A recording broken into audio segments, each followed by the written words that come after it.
Salve a tutti e benvenuti sul mio canale New Blog. Con questo nuovo video parleremo di un software di fotoritocco completamente gratuito, open source, molto famoso, che probabilmente conoscete già, il famoso GIMP, un programma, come ho detto prima, gratuito, adatto a chi ha bisogno di un programma per effettuare modifiche a fotografie occasionalmente, non a livello professionale. Quindi iniziamo. Una volta scaricato il GIMP, il software del fotoritocco di cui stiamo parlando, e lo apriamo, abbiamo un piano di lavoro che si presenta in questo modo. Questo piano di lavoro è possibile modificarlo, cioè personalizzarlo, con basta andare in modifica, preferenze, scegliamo quello che vogliamo modificare. Io in questo caso voglio modificare il tema, voglio rendere più chiaro. Qui abbiamo dei temi già predisposti, quindi io vado su play, che è quello che preferisco. Poi voglio modificare le icone, cioè voglio fare in modo che ogni icona ha un colore, sia un colore diverso. Vado su tema icone, vado su color, ok, e vediamo che lo sfondo è diventato più chiaro del piano di lavoro e gli strumenti hanno colori diversi. A questo punto qua passiamo al funzionamento di GIMP. Vi ricordo che questo tutorial sarà per principianti e non professionisti. Quindi abbiamo la barra del menu, come presente in tutti i programmi, abbiamo i vari strumenti e abbiamo una scheda di opzioni degli strumenti che abbiamo selezionato in quel momento. Quindi se io seleziono strumento aerografo, o meglio pennello, si aprirà la scheda delle opzioni del pennello. Se io seleziono sposta, strumento sposta, si aprirà la scheda delle opzioni dello strumento sposta. Se io cliccherò sullo strumento selezione rettangolare oppure ellittica uguale, si aprirà la scheda delle opzioni dello strumento selezione rettangolare o ellittica in base a quello che abbiamo scelto. Quindi per adesso apriamo un'immagine. Io ho aperto. Prima di aprire l'immagine faccio vedere che a destra sono presenti altre due schede. Abbiamo una scheda, in questo caso qua presente delle texture, poi abbiamo la scheda dei caratteri, la scheda delle immagini che abbiamo aperto in precedenza, poi le selezioni, scheda selezioni, e scheda del pennello, le scelte del pennello. Qui abbiamo i livelli, tracciati, canali, così via. Portiamo sui livelli come inizialmente e apriamo un'immagine. In questo caso qua vado qui in immagine, apro questa immagine che ci aveva preso in precedenza. Per aprire l'immagine potete andare su file e guardate, pure apri. Dal suo apri immagine, scegliete la cartella dove già aveva aperto in precedenza, quindi apro questa immagine. A questo punto qua andiamo sullo strumento risposta, vediamo che nella tabella selezione abbiamo tre selezioni, abbiamo livello, selezione, tracciato, il livello, sposta tutto il livello, selezione, sposta solo la selezione e tracciato sposta il tracciato. Per esempio, se creiamo una selezione rettangolare,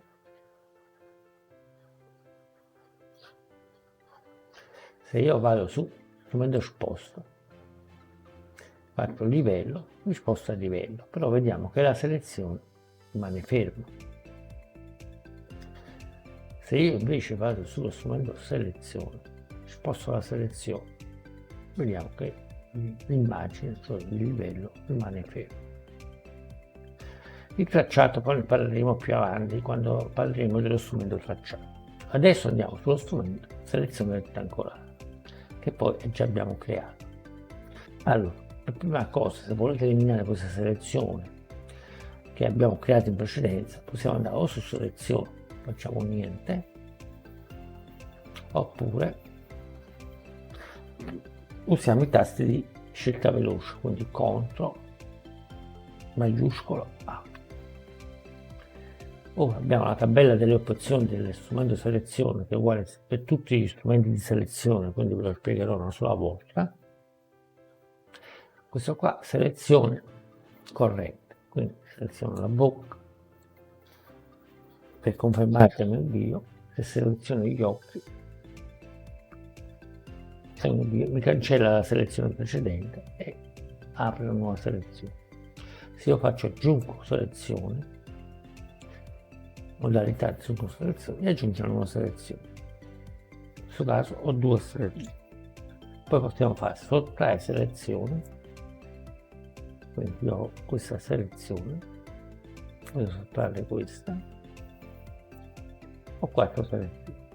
Oppure posso fare intersega selezione. Per esempio, cancello tutte queste selezioni, CTRL maiuscolo A, crea una nuova selezione,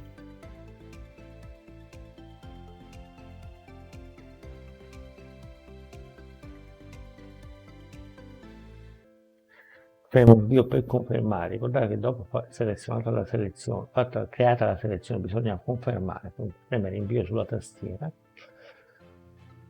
andiamo su intersega e creo una selezione che mi copre tutta la parte.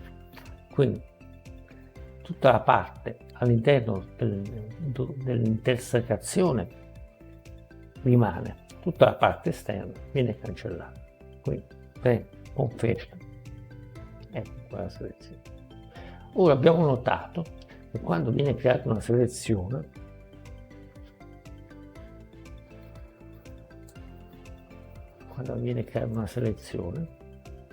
abbiamo dei spazi, dei quadrati ai 4 angoli.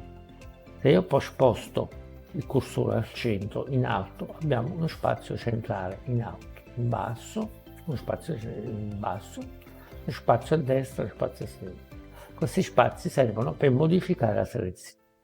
Andiamo sull'angolo in alto a destra, andiamo. Se io vado in alto al centro, a destra, così via.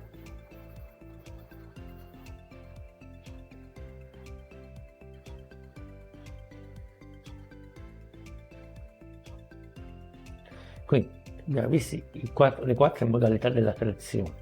In questo caso rettangolare, ma vi ricordo che queste modalità sono uguali per tutti i tipi di selezione, cioè indipendentemente dallo strumento di selezione che usate. Ora confermiamo e andiamo sullo strumento ellittico. Lo strumento ellittico è identico al rettangolare, solo che cambia solo la forma della selezione. Quindi se io vado su selezione corrente, faccio una selezione ellittica, poi confermo con invio, ho una selezione di questa forma qua. Vediamo un po', se voglio aggiungere una selezione posso fare questo e aggiungo, quindi vedete che sono uguali. Poi abbiamo sottrarre tutta questa parte qua, solo le 4 selezioni, diciamo quello che rimane. Poi possiamo fare anche intersega, quindi da questo per farvi vedere che le modalità sono uguali. Quindi io creo prima una selezione molto grande, tipo così, poi vado su intersega, modalità intersega, creo una nuova selezione di questo modo qua, confermo e tutto quello che è all'interno dell'intersecazione rimane, tutto quello che è all'esterno viene cancellato.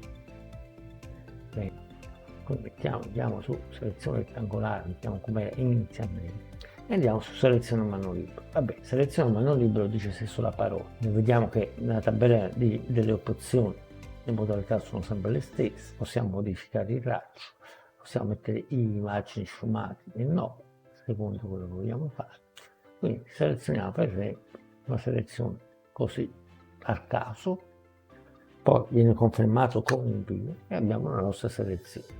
se io voglio intersecare, creo una nuova selezione a caso, guardate che devo andare sempre sulla modalità, nella scheda pannello, seleziono questa parte qui. Se io invece voglio aggiungere una nuova selezione, vado su modalità aggiungi e aggiungo per esempio questa parte qua, come invio. Quindi questa selezione, poi abbiamo la selezione forbice. La selezione forbice in pratica dovrebbe rilevare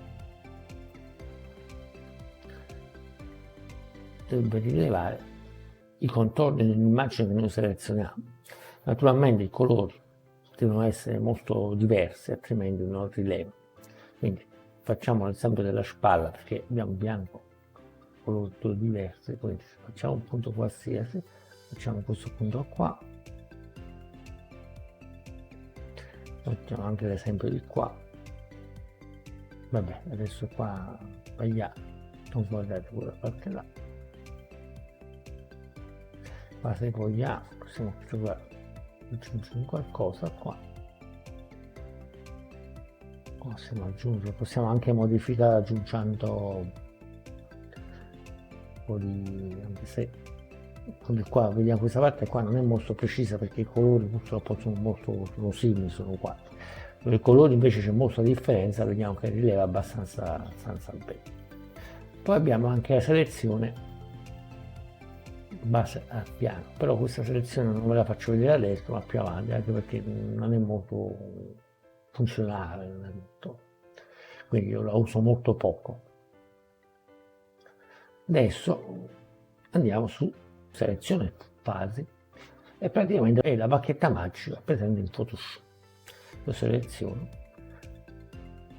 bene, andiamo su selezione, eliminiamo questa selezione che già c'è, le altre, e in pratica dovrei selezionare una parte dell'immagine. Quindi se io voglio selezionare i capelli, vediamo che ho selezionato i capelli, a parte questi piccoli errori qua, però questi possiamo eliminare regolando la soglia. Quindi bisogna aumentare un po' la soglia, andiamo sulla soglia, andiamo un po', quindi li selezioniamo abbastanza preciso perché il colore marrone è molto evidente, però su colori simili un po' diversi. Per esempio se io seleziono qua,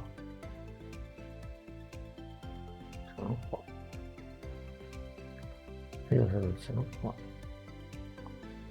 c'è come un errore, quindi qua bisognerebbe ridurre la soglia. Poi passiamo all'altro strumento, lo strumento colore, dovrebbe selezionare in base al colore. Quindi andiamo su selezione, eliminiamo tutte le selezioni, selezioniamo i capelli che è la parte più facile da selezionare in questo caso. Quindi non solo è selezionato i capelli, ma è selezionato tutto ciò che è lo stesso colore dei capelli. Poi vediamo se ci sono degli errori, quindi vogliamo eliminare questi errori, passiamo la soglia, ripetiamo, bassiamo troppo, vabbè, poi bisogna un po' giocare, no? Per cercare. Io preferisco non usare questi strumenti perché non sono molto precisi, quindi gli Photoshop sono molto migliori. Purtroppo la differenza tra i programmi a pagamento e quelli gratuiti è questo. Quindi, abbiamo visto lo strumento di sposta, lo strumento di selezione rettangolare, lo strumento di selezione ellittica, lo strumento di selezione a mano libera, lo strumento forbice, lo strumento il primo piano non l'abbiamo visto, poi abbiamo lo strumento colore e lo strumento fasi.